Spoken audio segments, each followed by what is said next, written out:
எதுக்காக மொட்டை அடிச்சிங்க? இங்கே கொரோனா வைரஸ் பரவுதுன்னு சொல்லி சொன்னாங்க. அதனால மொட்டை அடிச்சுக்கிட்டா யார் சொன்னா அப்படின்னு சொன்னாங்கன்னு பாப்பா சொன்னிச்சு. அப்புறம் தான் ஃபோனில் வந்துட்டு இருக்கிறான்னு சொல்லி சொல்கிறாங்க. அது ஃபோனில் பேசுங்க. மொட்டை அடித்தா என்ன தரோம்? பணம் தரோன்னு சொல்லி பேசுனாங்க. வரவும் இல்லை. எங்கள் இது ஃபோனே ரயிலே இல்லையா பேசுனாங்க. எங்ககிட்டயுமே என்ன சொன்னாங்க? பேசுனாங்க. பணம் ஆம்பளையால் அடித்தா 6000, பெண்ணால் அடித்தா 15000ங்க கொடுக்குறது. நீங்கள் வந்து கண்டிப்பாக நம்புங்க. நாங்கள் வந்து தபரு கிட்டே வந்துட்டோம், நீங்கள் மொட்டை அடிங்கன்னு சொல்லி உட்கார வச்சு அடித்தது. அவங்க வரவே இல்லை. சுவிட்ச் ஆஃப் ஆகி போச்சு அப்படின்னு கடிச்சா.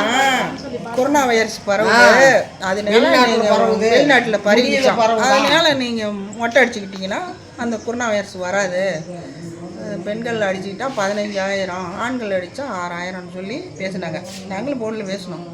அவங்க அப்புறம் ஃபோன்லேயே பேசவும் இல்லை, வரவும் இல்லை. இந்த மாதிரி வந்துட்டோம் நாங்கள் வீட்டுலேயே. வரவே இல்லை. யார் மொட்டை அடிச்சது? மொட்டை அடிச்சது இங்கே தான் அடிக்க சொல்லி அடிச்சு நீங்களே ஆள் வச்சு அவங்க தான் வர சொன்னாங்க சார். அடின்னு சொன்னாங்க. அதுக்கு பிற்பாடு தான் சார் மொட்டை அடிச்சிட்டோம். எத்தனை பேருங்க? 3 பேர் தான் மொட்டை அடிச்சிக்கிட்டோம். அப்புறம் எல்லாம் நிறைய பேர் நின்றுட்டு இருக்கு. மொட்டை அடிக்க வந்தது எத்தனை பேர்? ஒரு 7 பேர். அடிச்சது 2 ஆள் தான். இல்ல 3 பேர் 3 ஆள். இப்போ அவங்க ஆள்லாம் அனுப்பல, நீங்களே ஆள் வச்சு அடிச்சீங்க. ஃபோன் பண்ணி காசு ஆளுக்கு 5000 கொடுக்குறோம், எல்லாம் இது மாதிரி கொரோனா வைரஸ் வருது, இதெல்லாம் ஒரு 18 பேருக்கு டோக்கன் வந்துருக்குது, வந்து நீங்கள் எல்லாம் மொட்டை அடிச்சுக்காங்க, நாங்கள் கொண்டாந்து காசு கொடுத்துட்றோம், உங்களை ஃபோட்டோ பிடிச்சிக்கிட்டு போகிறோன்னு தான் சொன்னது. அப்புறம் இவங்க உடனே எங்ககிட்ட வந்து நாங்கள் கோயில்கிட்ட இருந்தீங்களோ கூப்பிட்டு வாங்கன்னு மொட்டை அடிங்க, நபர் இப்பயே வந்துக்கிட்டு இருக்கிறாங்க அப்படின்னு சொன்னது. ஸ்கூல் பிள்ளைங்களெலாம் எவ்வளோ தரேன்னாங்க? 45000 கொடுக்குறாங்க. மொத்தம் எத்தனை பேர் வந்தீங்க மொட்டை அடிக்க? 20 பேர்த்துக்கு இருப்பாங்க. அப்புறம் எப்படி எல்லாம் தெரிஞ்சது உங்களுக்கு? தெரிஞ்சா அவங்க போன சுவிட்ச் ஆஃப்ல வச்சுக்கிட்டாங்க. ஓட்ட எடுத்து இல்லை பாப்பா வரலையே சார், அதனால அப்படியே சுவிட்ச் ஆஃப்ல வச்சுக்கிட்டாங்க.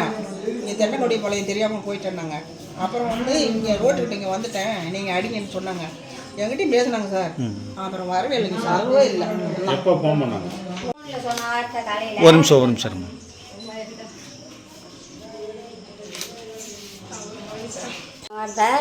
அவங்க வந்து உட்கார வைங்க, நாங்கள் வந்துட்டோம், அந்த பணம் எடுத்துகிட்டு வந்துட்டோம், நீங்கள் உட்கார வைங்க, ஒரு 5 நிமிஷத்தில் நாங்கள் வந்துடுவோம், நாங்கள் இது நரசிங்கபுரம் தாண்டிட்டோம், நீங்கள் மொட்டை அடிக்க ஆள் கூப்பிடுங்க, ரெடி பண்ணுங்கன்னு சொல்லி நாங்கள் வந்துட்டோம்னு சொல்லி சொன்னாங்க. எங்களுக்கு சொன்ன வார்த்தை.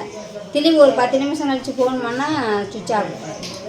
அப்புறம் திரும்பி அப்புறம் எல்லாத்தையும் நாங்கள்லாம் கூப்பிட்டு உட்கார வச்சு மொட்டை அடித்த பிறகு திரும்பி ஃபோன் போட்டால் மணி 3 மணிலேருந்து ஃபோன் எடுக்கலை. அப்புறமா மணி 4 மணிக்கு ஃபோன் ஆன் பண்ணிட்டாங்க. அப்புறம் ஃபோன் போட்டால் ஃபோனே எடுக்கலை. ஓ, நீங்கள் இது 4Gன்னு அதுக்கப்புறம் தான் தெரிஞ்சிங்க ஏமாத்து வேலைன்றது. காலையிலேருந்தே நாங்கள் அங்கே நிற்கிறோம் சார். வந்துட்டாங்கன்னு சொல்கிறாங்க. ஊரில் அவங்களுக்குலாம் சேர்ந்து திட்டுறாங்க.